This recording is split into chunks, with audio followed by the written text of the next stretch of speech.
Kembali bersama kami di Newsline, pemirsa masih bersama saya Nela Husna. Kita lanjutkan informasi di Newsline. Pemerintah Provinsi Kepulauan Bangka Belitung saat ini berupaya untuk mengembalikan kejayaan lada di Bangka Belitung.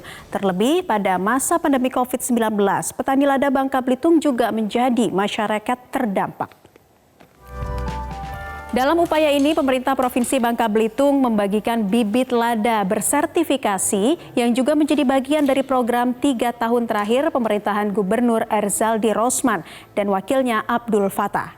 Pembagian bibit lada di tengah masa pemulihan pandemi COVID-19 dilakukan dalam rangka membantu petani lada kembali meningkatkan produksi biji lada agar tidak terlalu kesulitan untuk kembali mengelola lahan mereka. Pada tahun 2020, Dinas Pertanian Babel telah memberikan bantuan penambahan luas lahan 1.425 hektar perkebunan lada, 1.520.000 batang bibit lada, 380.000 kilogram pupuk, dan 15.200 kilogram trichoderma. Lada Babel yang begitu terkenal dengan aroma dan rasa yang pedas, membuatnya sejak lama dikenal dunia. Lada Babel unggul karena memiliki piperin 5, yang hingga 7 kali lebih pedas dibanding hasil lada dari negara lain. Hal ini dipengaruhi kualitas lahan hingga geografis daerah Babel. Namun saat ini harga komoditi lada dunia mengalami penurunan karena banyak faktor. Untuk itulah Gubernur Erzaldi terus melakukan inovasi sebagai upaya mengembalikan kejayaan lada dan mendongkrak komoditi ini dari hulu hingga ke hilir.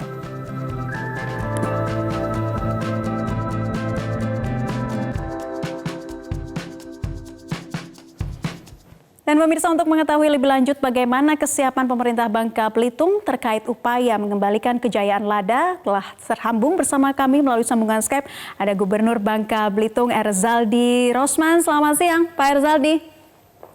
Selamat siang, Assalamualaikum warahmatullahi wabarakatuh. Waalaikumsalam warahmatullahi wabarakatuh. Pak Erzaldi, seperti apa nih bantuan dari hulu hingga ke hilir yang menjadi prioritas upaya ini, Pak? Baik. Sejalan dengan kebijakan pemerintah pusat yang disampaikan oleh Pak Presiden, Pak Jokowi, bahwa Indonesia ada memiliki salah satu programnya adalah mengembalikan kejayaan rempah yang disambut oleh Provinsi Bangka Belitung. Salah satu raja rempah itu adalah lada, yang memang lada Bangka Belitung ini adalah lada yang terbaik di dunia, mengingat lada Bangka Belitung ini memiliki spesifikasi yang khusus. Di samping lebih harum, lada Bangka Belitung ini memiliki piperin yang cukup tinggi dan tertinggi 5-7% dibandingkan dengan lada-lada produksi negara lainnya. Kami contoh misalnya Vietnam atau Cina, mereka hanya memiliki piperinnya 2,9, paling tinggi itu 3%. Bayangkan kita di samping harum, kita memiliki piperinnya 5-7%. Dan piperin ini adalah nilai tambah yang different dari Tuhan kepada negeri Bangka Belitung.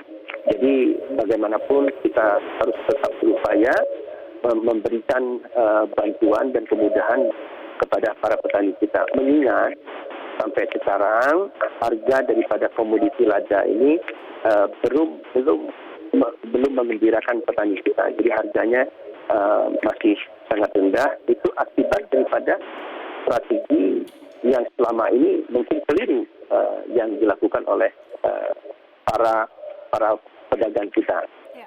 Begitu, Mbak Nela. Pak Erzaldi, sebelum kita masuk ke kelompok tani, bisa Anda jabarkan wilayah mana saja yang menjadi perhatian untuk mengembalikan kembali nih kejayaan lada di Provinsi Bangka Belitung? Sejujurnya Bangka Belitung, semua daerah kabupaten itu adalah masyarakatnya adalah petani lada. Namun ada beberapa kecamatan yang menjadi fokus dan sudah merupakan proyek strategis nasional yang sudah disampaikan oleh Bappenas. Itu ada kurang lebih sekitar 3 kecamatan yang menjadi fokus kegiatan proyek strategis nasional berkenaan dengan pengembangan rempah, yaitu Kecamatan Air Bara, Kecamatan Tempilang, Bangka Barat, di Bangka Selatan, dan Belitung, ada 3 kecamatan. Dari ketiga kecamatan inilah yang menjadi fokus kita yang lebih besar, tetapi hampir semua kabupaten itu menerima bantuan daripada pemerintah provinsi berkenaan dengan bantuan bibit ini. Karena mengingat petani di Bangka Belitung itu kebanyakan adalah petani lada. Ya, Pak Erzaldi, ada berapa jumlah kelompok tani dan bagaimana juga cara menyiapkan UMKM agar bisa menembus pasar global? Ya, jadi petani kita, kelompok tani kita ini yang terdaftar sampai dengan kementerian itu kurang lebih sekitar 5.500-an, 5.517 kelompok tani yang ada di Bangka Belitung. Dan mereka ini terdiri dari para petani, kelompok tani, yang terus kelompok ini mengerucut menjadi Gapoktan. Nah, Gapoktan ini nanti ada pembinaan dari koperasi petani. Nah, koperasi petani ini tugasnya lain lagi. Koperasi petani ini tugasnya nanti adalah sebagai pemasar daripada lada-lada dari petani. Nah, lada-lada dari petani ini yang biasanya tadinya ini kebanyakan dibeli langsung oleh para pengumpul kepada petani. Sekarang kita mendidik kepada para petani agar lada-lada ini langsung dibeli oleh koperasi.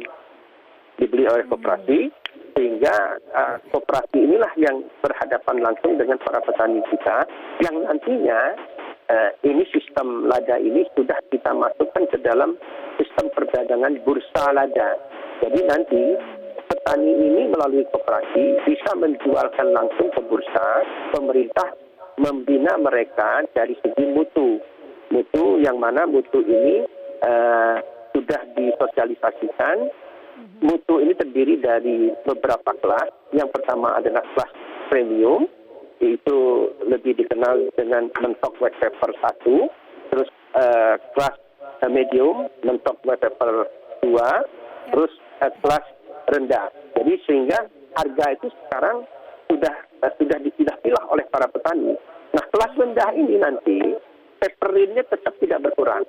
Nah, di kelas rendah inilah yang kita sampaikan kepada UMKM untuk dibuat hilirisasinya, turunannya, yang berupa produk yang dijual kepada masyarakat yang sudah berupa powder, berupa crusher, ataupun bubuk lada yang sudah dibungkus per 100 gram begitu. Baik, Pak Erzaldi, mengingat kualitas lada terbaik yang dimiliki Provinsi Bangka Belitung, ada berapa Pak target produksi lada dan target ekspornya serta kerjasama antar negaranya seperti apa Pak? Nah, ini terus terang saja, penghasil lada terbesar itu adalah Vietnam. Yang kita sesalkan adalah Vietnam mengimpor lada terbesar dari Indonesia. Sehingga dulunya kita bisa masuk pasar Eropa, pasar Australia, dan pasar Amerika. Sekarang persentase pengekspor lada terbesar adalah Vietnam. Maka sekarang strategi kita adalah kita membuka kembali bekerja sama dengan Indonesia in your hand, salah satu pasar yang menyebarkan pasar sampai ke Eropa dan produk-produk rempah-rempah ke Eropa dan Australia dan Amerika. Sementara itu kita melakukan strategi mensosialisasikan kepada para eksportir untuk sementara ini coba jangan ekspor lada kita ke Vietnam. Toh lada kita dinilai oleh Vietnam sangat rendah sekali harganya. Kita harus bisa berani menahan tidak mengekspor ke Vietnam, tapi kita mengekspor ke negara-negara yang memang harga ladanya mereka beli dengan harga yang tinggi. Jadi nilai tambahnya jangan lagi kita beli ke Vietnam. Kenapa kita tidak langsung saja ekspor ke negara Eropa ataupun Amerika dan Australia? Karena di Eropa dan Amerika dulu lada Bangka Belitung ini adalah pemasok lada terbesar untuk Eropa dan Amerika. Sekarang karena sempat lada produktivitasnya rendah di Bangka Belitung, karena kemarin masyarakat kita banyak ke sektor pertambangan, jadi lada kita beredar di dunia jadi berkurang. Ya. Sekarang Baik. kita mau mengembalikan itu. Mau mengembalikan itu. Baik, terima kasih Pak Erzaldi Rosman telah bergabung bersama kami, Gubernur Bangka Belitung. Terima kasih atas informasinya pada kesempatan kali ini, Pak Erzaldi.